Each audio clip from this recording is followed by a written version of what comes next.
Ini adalah kisah tentang seorang asisten rumah tangga berusia lebih dari 50 tahun, anggun dan bijaksana, yang jatuh cinta dan mengandung anak dari seorang jutawan muda berusia 20-an yang mempekerjakannya. Namanya Ratih. Mendengar usianya di atas kertas, orang akan membayangkan seorang wanita paruh baya, bahkan mungkin seseorang yang mendekati senja kehidupannya. Namun, saat bertemu langsung, tak ada yang bisa percaya pada usianya yang sesungguhnya. Ratih memiliki kulit yang masih cerah terawat, postur tubuh yang ramping dan sehat, serta suara yang begitu bersemangat hingga kata awet muda pun tak cukup untuk menggambarkannya. Sifatnya yang ceria dan ramah adalah ciri khasnya, dan energi positif itu secara alami menarik orang-orang di sekitarnya. Sebenarnya, Ratih pernah menikah hingga beberapa tahun yang lalu.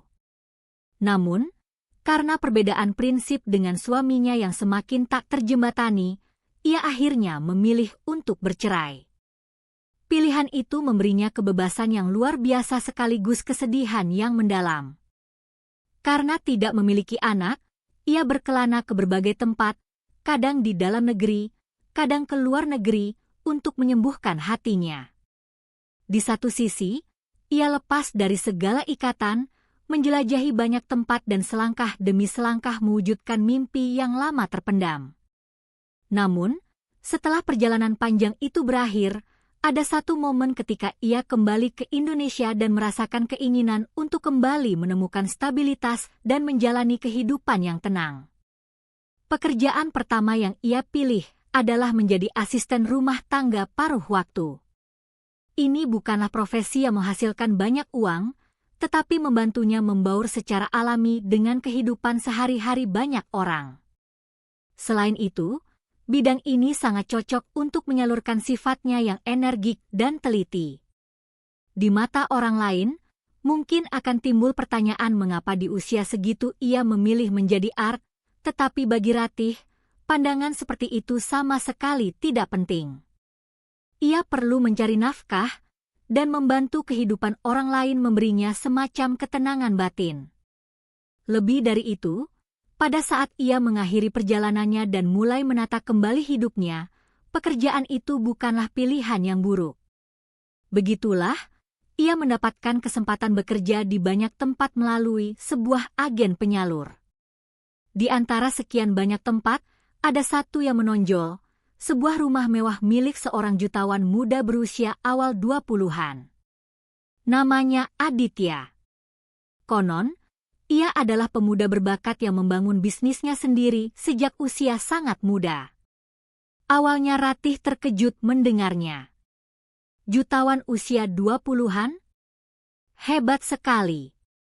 Namun, ia tidak menaruh ekspektasi atau kekaguman khusus padanya. Reaksinya sederhana saja. Anak muda yang sudah kaya, yang penting aku mengerjakan tugasku dengan baik. Pemuda yang ia temui saat wawancara ternyata berpakaian lebih sederhana dari yang ia bayangkan. Aditya tidak mengenakan barang-barang mewah, juga tidak ada aura glamor yang biasa melekat pada anak-anak orang kaya. Sebaliknya, sorot matanya yang teduh sangat berkesan, dan tutur katanya pun sangat sopan. Selamat siang, Bu Ratih. Terima kasih sudah bersedia datang. Mohon bantuannya ya, Bu, sapanya dengan hormat. Ratih tersenyum ramah dan memperkenalkan diri. Siang, Mas Aditya. Saya juga berharap bisa membantu dengan baik. Saya sudah terbiasa dengan urusan rumah tangga dan memasak. Kalau ada yang kurang, tolong beritahu saya saja. Kesan pertama mereka terhadap satu sama lain cukup baik. Aditya sangat sopan memanggilnya, Bu. Sebuah panggilan hormat untuk wanita yang jauh lebih tua, bukan panggilan yang menciptakan jarak. Kadang, ia juga menyelipkan candaan ringan untuk mencairkan suasana. Secara alami, tidak ada jurang pemisah yang besar di antara mereka. Ditambah lagi, sifat Ratih yang ceria dan penyayang membuat mereka cepat akrab. Waktu berlalu. Setiap pagi, Ratih datang ke rumah Aditya pada jam yang ditentukan untuk bersih-bersih dan menyiapkan makanan sederhana, biasanya masakan rumahan Indonesia yang tidak terlalu berat. Jika ada pekerjaan, Aditya sering bepergian. Namun, di hari-hari saat ia di rumah, mereka akan minum teh melati bersama sambil berbincang-bincang. Kadang Aditya bercanda, "Bu, hari ini ada jadwal senam pagi? Apa sih rahasia awet muda Ibu? Boleh dong dibagi-bagi." Ratih biasanya menjawab dengan santai, "Ah, Mas ini bisa saja. Tidak ada rahasia apa-apa. Setiap pagi saya hanya gerak badan ringan, minum banyak air putih, dan berusaha menjaga pikiran tetap positif." Mereka menjalin hubungan yang lebih dari sekadar majikan dan pekerja. Bahkan saat Aditya memberikan gajinya secara langsung sambil berkata, "Terima kasih untuk hari ini, Bu. Ibu sudah bekerja dengan sangat baik," Ratih tetap merasakan kehangatan yang aneh. Seolah-olah hubungan ini tidak hanya dibangun di atas uang. Meskipun kaya raya, Aditya tidak pernah pamer dan selalu memperlakukan semua orang dengan penuh perhatian. Suatu kali, Ratih merasa tidak enak badan. Aditya menyadarinya dan bertanya dengan cemas, "Bu Ratih sakit? Perlu saya antar ke dokter?" Ketika Ratih menjawab, "Dari pagi rasanya mual dan pusing, agak lemas," Aditya menunda semua pekerjaan dan jadwalnya hari itu untuk mengantarnya ke klinik dengan mobilnya sendiri. Hasil diagnosis menyatakan itu hanya kelelahan biasa dan akan pulih setelah beberapa hari istirahat. Ketika Aditya memberinya sekantong suplemen yang dibeli di apotek sambil berkata, "Cepat sehat ya, Bu." Kesehatan itu yang utama. Ratih merasakan haru yang kecil dan kehangatannya menjalar di hatinya. Meskipun ada kehangatan di antara mereka, masing-masing tetap memiliki kehidupan sendiri. Saat senggang, Ratih terkadang masih mengambil pekerjaan di tempat lain, sementara Aditya sibuk luar biasa dengan bisnisnya. Namun, setiap kali ada waktu, mereka tetap saling menanyakan kabar dan berbagi cerita sehari-hari dengan lebih nyaman daripada keluarga, menjaga hubungan layaknya kakak adik yang akrab. Bagi Ratih, itu adalah sumber semangat hidup yang sudah lama tidak ia rasakan. Bagi Aditya, Ratih menjadi sosok yang bisa ia percaya dan andalkan untuk berbagi cerita. Namun, suatu hari, kabar tentang kekasih Aditya yang mengalami kecelakaan lalu lintas datang secara tiba-tiba. Aditya memiliki seorang kekasih bernama Maya yang sudah cukup lama ia pacari, dan hubungan mereka sangat serius hingga beredar desas-desus bahwa pernikahan mereka sudah di depan mata. Setahu Ratih, mereka berdua selalu memimpikan masa depan yang indah dan selalu tampak mesra. Namun, kecelakaan tak terduga itu merenggut nyawa Maya tak lama setelahnya. Mendengar berita itu, Ratih sangat terkejut. Ia tak bisa membayangkan bagaimana perasaan Aditya saat itu. Hari-hari pertama, Aditya menenggelamkan diri dalam alkohol agar bisa tidur, lalu terbangun dengan isak tangis dan penyesalan. Cintanya pada Maya begitu dalam, sehingga guncangan dan rasa kehilangan yang ia rasakan pastilah luar biasa besar.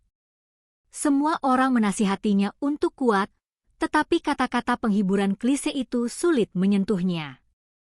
Karena tak mau menerima kepergian sang kekasih, ia kehilangan semua semangat hidup.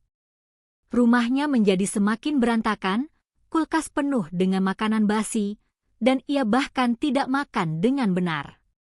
Sebagai orang yang mengurus rumahnya dan sebagai sosok yang biasa ia panggil Bu dengan penuh kepercayaan, Ratih tidak bisa tinggal diam. Setiap hari ia datang, tetapi Aditya seringkali tidak menjawab panggilannya. Kalaupun pintu terbuka, ia seolah tidak menyambut siapapun. Ia tampak tidak peduli dengan kondisi rumahnya yang kacau, dengan botol-botol minuman keras berserakan di mana-mana. Dari kamar tidur, ruang tamu, hingga ruang kerja, semuanya berbau alkohol yang menyengat. Ratih diam-diam membersihkan sampah, membuka jendela agar udara segar masuk, dan membuang sisa minuman keras. Terkadang ia ragu, apakah yang dilakukannya benar? Tapi jika tidak, ia takut Aditya akan benar-benar hancur. Selama berminggu-minggu, Aditya hidup bergantung pada alkohol. Ratih sesekali mencoba menasihatinya dengan lembut, terkadang menyiapkan wedang jahe hangat atau semangkuk bubur ayam. Namun, untuk waktu yang lama, pintu hatinya tetap tertutup rapat. Ratih mengerti bahwa duka yang terlalu dalam tidak akan mudah hilang. Jadi, terkadang ia menjaga jarak, tetapi tetap memantau keadaannya secara teratur. Alih-alih memarahinya, ia menggunakan suaranya yang paling lembut dan tulus untuk menenangkan kesedihan Aditya. Suatu hari, Ratih masuk dan mulai membersihkan rumah seperti biasa. Aditya berjalan terhuyung-huyung ke ruang tamu, matanya masih bengkak dan rambutnya acak-acakan. Ketika Ratih memberinya segelas air putih, ia berkata pelan, "Terima kasih, Bu." Itu adalah kata-kata pertamanya setelah sekian lama, meski masih terdengar lelah. Ratih sangat senang. Setidaknya, berbeda dari hari-hari sebelumnya yang penuh kebisuan, seutas tali komunikasi sepertinya mulai terhubung kembali. Hari itu, Ratih memasak beberapa masakan rumahan yang ringan dan menata meja makan.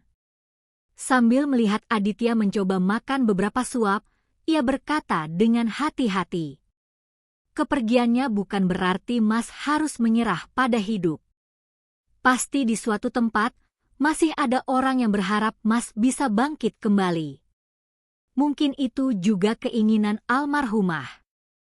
Mendengar itu, Aditya memejamkan mata dan menghela napas panjang. Air mata seakan hendak tumpah, tetapi ia menahannya. Ratih menepuk punggungnya dengan lembut. "Kalau sedih, menangis saja tidak apa-apa, Mas. Tapi jangan biarkan hidup Mas hancur. Saya juga pernah mengalami masa-masa sulit. Saya tahu, kalau kita sudah pasrah, hidup akan berlalu tanpa arti." Sejak hari itu, Aditya masih diselimuti kesedihan, tetapi ia mulai mencoba makan masakan yang disiapkan Ratih dan tidak lagi melewatkan waktu makan. Jumlah botol minuman keras yang menumpuk di kamarnya mulai berkurang. Meskipun belum kembali bekerja, ia mulai menghubungi rekan-rekan bisnisnya yang penting. Perubahan-perubahan kecil mulai terlihat. Proses pemulihan Aditya memakan waktu lebih lama dari yang diperkirakan. Kesedihan adalah luka tak kasat mata yang tidak bisa hilang dalam semalam, melainkan sembuh perlahan. Namun, kehadiran Ratih, yang setiap hari tulus menghibur dan merawatnya, perlahan-lahan meresap ke dalam benaknya.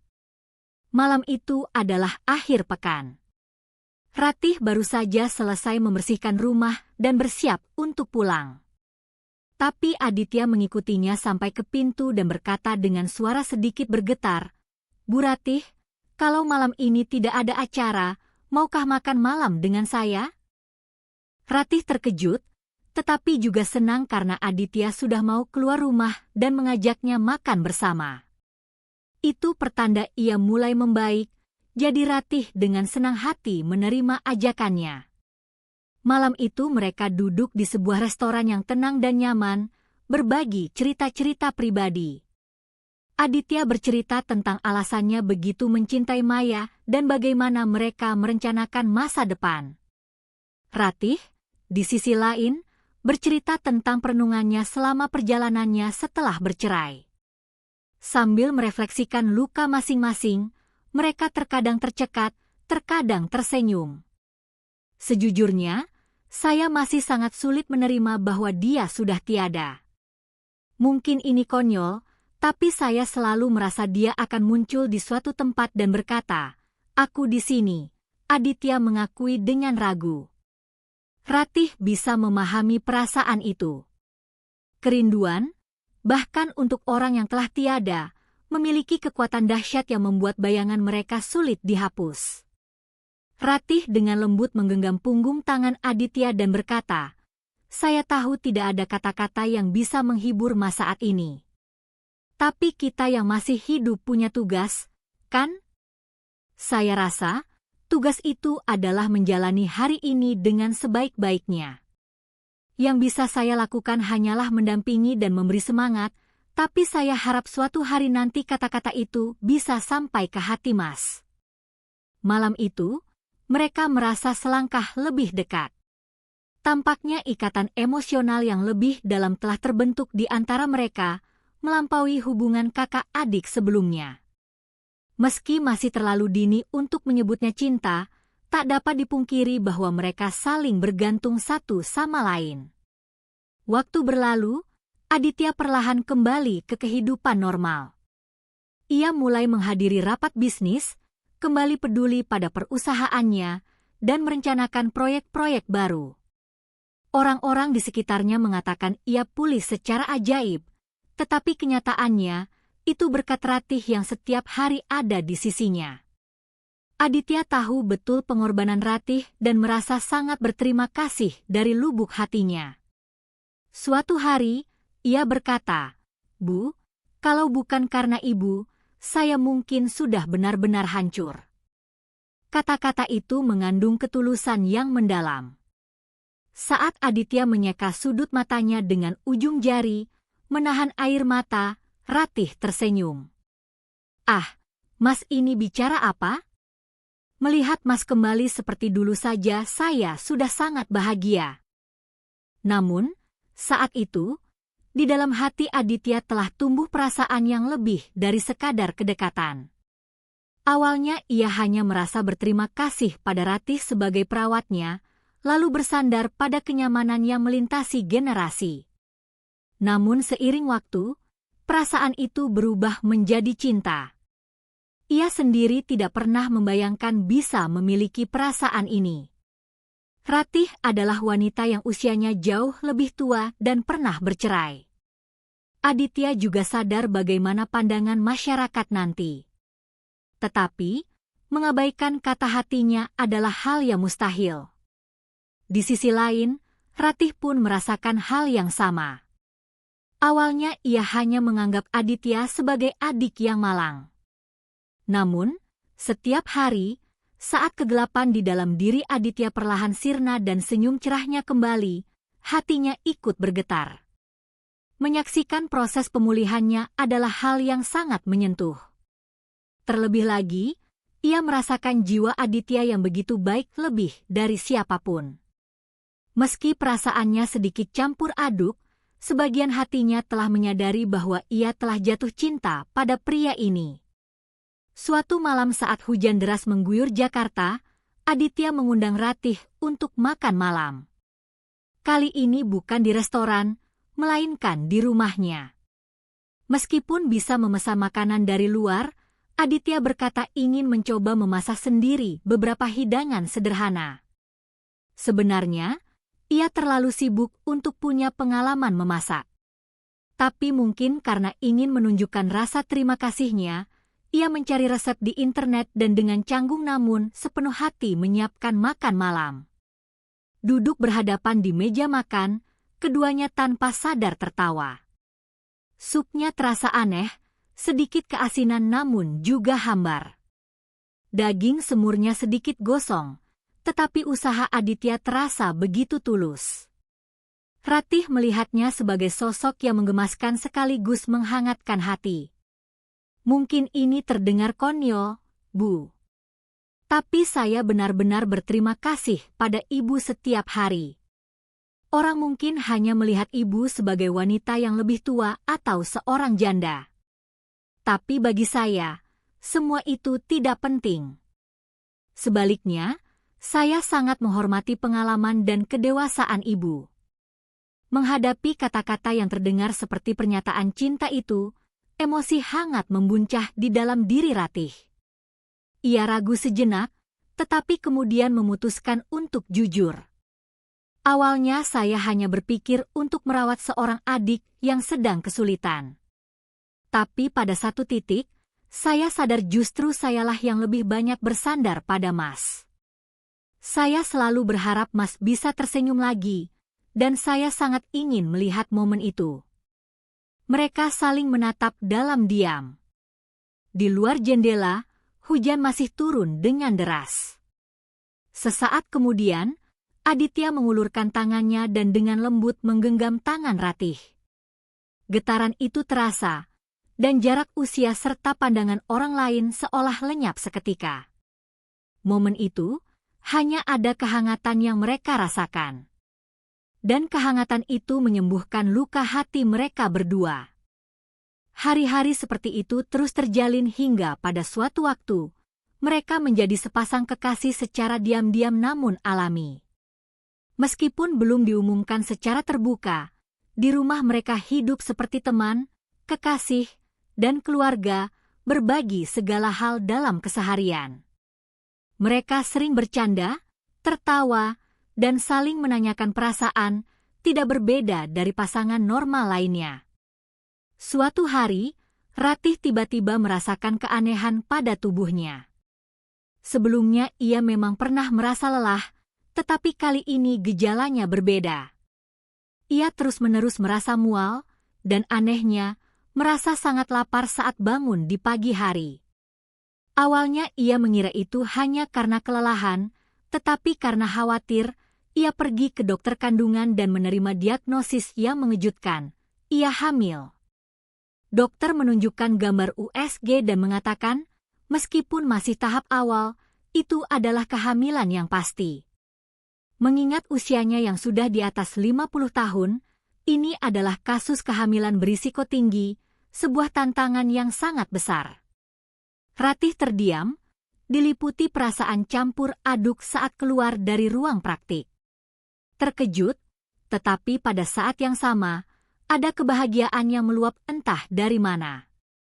Mungkin karena usianya, ia tidak pernah berpikir bisa memiliki anak. Aditya, yang mendengar kabar itu lewat telepon, terdiam sejenak. Pria yang biasanya tenang itu bertanya berulang kali, "Benarkah? Ini sungguhan." Lalu ia bergegas datang dan memeluk Ratih erat. "Terima kasih, Ratih sayangku." "Tidak, aku harus memanggil namamu saja. Bagaimana keajaiban ini bisa terjadi pada kita?"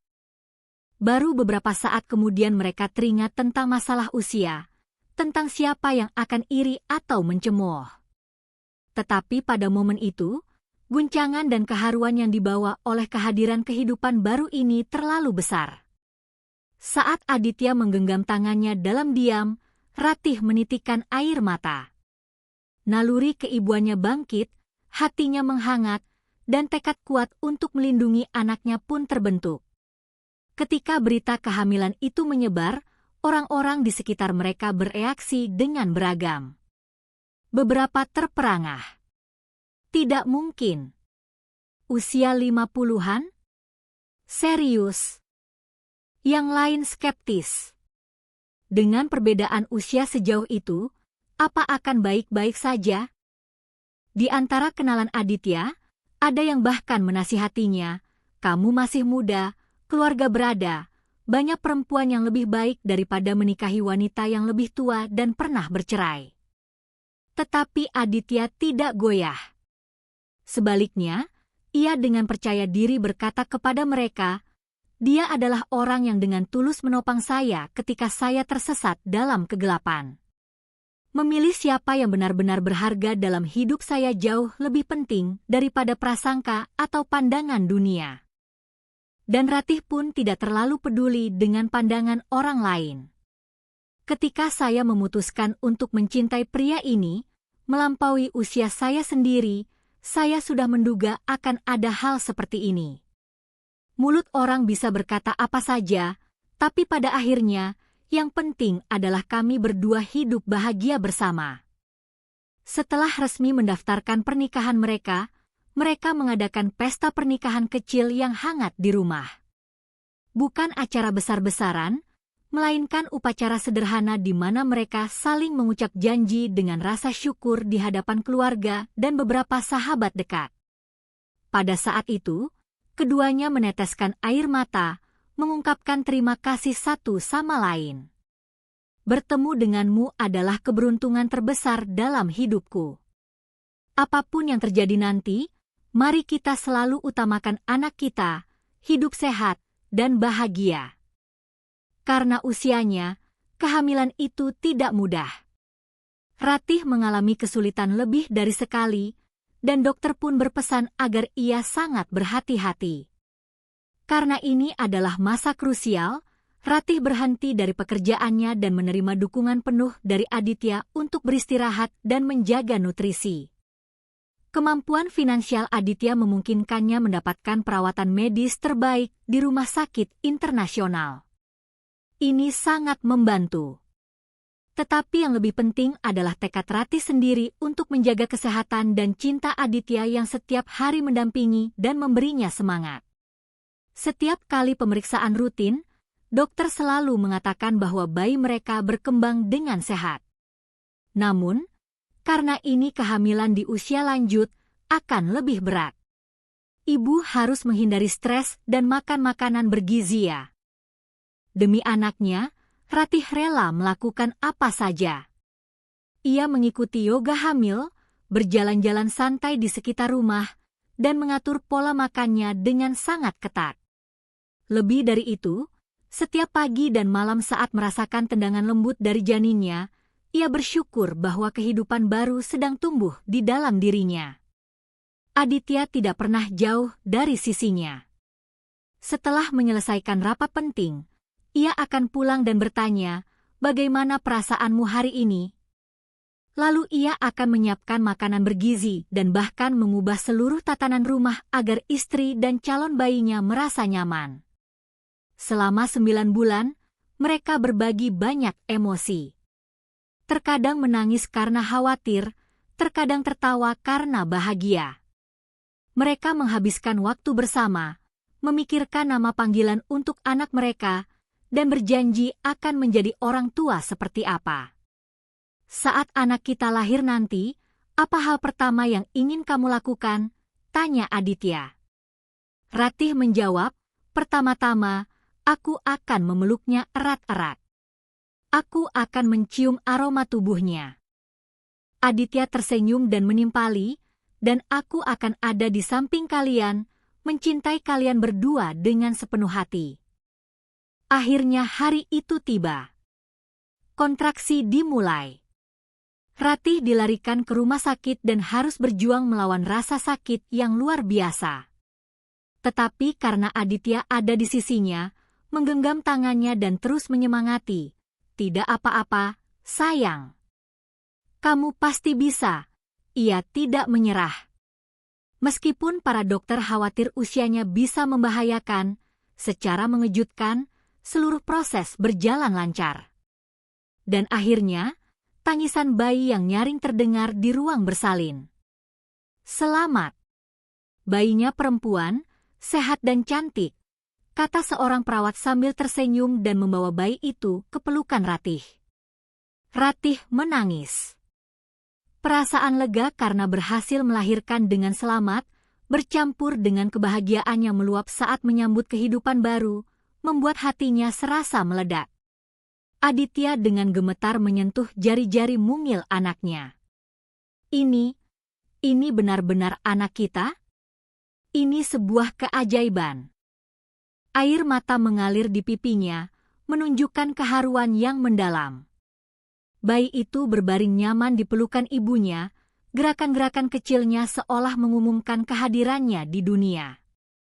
Pada saat itu, meskipun usia mereka berbeda jauh, hati mereka menjadi satu. Sebagai orang tua yang menyambut jiwa yang sangat berharga, mereka saling berpelukan, berbagi rasa syukur dan cinta. Tim medis yang menyaksikan kisah mereka serempak berkata, "Keluarga yang luar biasa. Selamat." Setelah itu, mereka masih harus menghadapi banyak pandangan dan prasangka. Karena sang ibu terlihat jauh lebih tua dari ayahnya, setiap kali mereka keluar, terkadang ada tatapan penasaran dan bisik-bisik yang tertuju pada mereka. Tetapi mereka sudah memiliki mental yang kuat dan tidak lagi memedulikannya. Yang penting keluarga kami bahagia. Apa yang orang lain pikirkan tidak berarti bagi kami. Itulah keyakinan mereka. Anak itu tumbuh pesat, montok dan menggemaskan. Meskipun lahir dari ibu di usia lanjut, ia sangat sehat. Kebijaksanaan dan kebaikan hati Ratih seolah menurun padanya, sementara Aditya, dengan sifat humoris dan hangatnya, menjadi ayah yang tangguh dan sangat menyayangi keluarganya. Dalam bisnis, ia juga mencapai kesuksesan besar dan kini telah menstabilkan sistem perusahaannya sehingga bisa lebih banyak meluangkan waktu untuk keluarga. Terkadang Ratih dan Aditya tersenyum saat mengenang masa lalu. Awalnya kita hanya majikan dan asisten rumah tangga, ya? Siapa sangka takdir akan seperti ini? Benar. Siapa yang menduga, dulu memanggil Bu Ratih, sekarang menjadi istriku?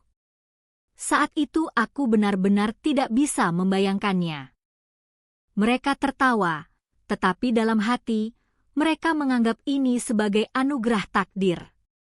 Mereka menyadari satu hal besar, dunia ini penuh dengan prasangka, tetapi pada akhirnya, yang menentukan hidup adalah diri kita sendiri. Ada yang akan mengatakan kisah mereka adalah dongeng yang tidak nyata, tetapi mereka adalah tokoh-tokoh yang hidup di dunia nyata, dan mereka terus membangun kebahagiaan sejati setiap kali mendengar tawa anak mereka. Mereka belajar dari satu sama lain bahwa hidup meninggalkan luka, tetapi yang menyembuhkan luka itu adalah kehangatan bernama cinta.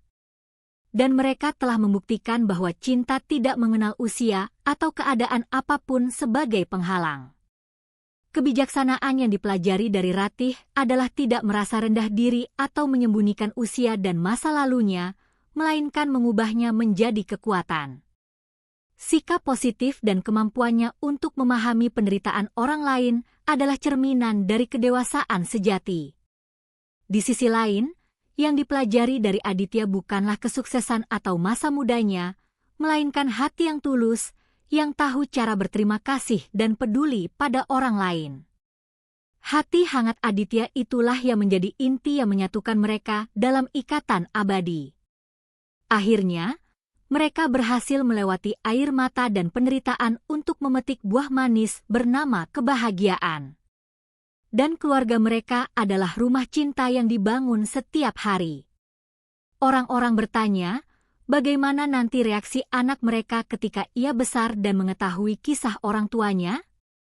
Tetapi anak itu pasti akan tahu bahwa ia dilahirkan dari sebuah anugerah, dan ia akan merasakan sendiri betapa dalam cinta yang telah menyatukan kedua orang tuanya. Kisah wanita berusia 50-an dan jutawan muda 20-an ini, yang dimulai dari hubungan majikan pekerja, telah menunjukkan betapa dahsyatnya kekuatan cinta yang melintasi generasi.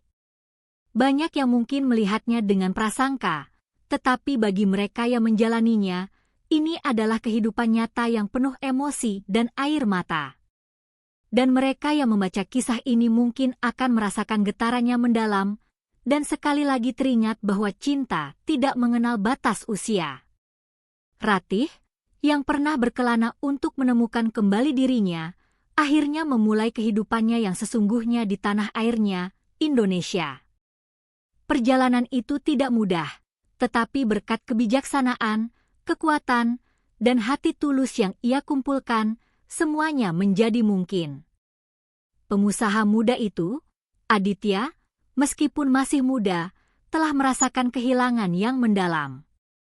Namun, yang mengisi kekosongan itu adalah tangan hangat dari tempat yang tak terduga. Kini, mereka bersama anak mereka menyambut setiap hari baru sebagai sebuah keluarga.